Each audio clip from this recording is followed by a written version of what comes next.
Ever feel like landing that dream client is as elusive as a trophy redfin in murky waters?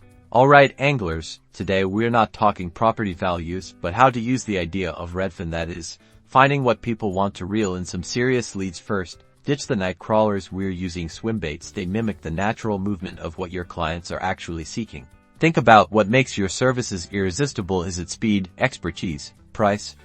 Translate those selling points into different swimbaits. A flashy, vibrant bait represents aggressive marketing. A subtle, realistic bait represents a personalized approach. Now, cast your line. Don't just throw it anywhere.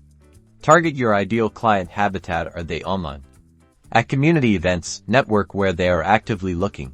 The key is the retrieve. A steady, consistent retrieve shows you're reliable. A jerky, erratic retrieve, you're a well, that's just annoying. Engage with potential clients meaningfully, offering value and building trust. Bam! You've landed yourself a Redfin Euro client.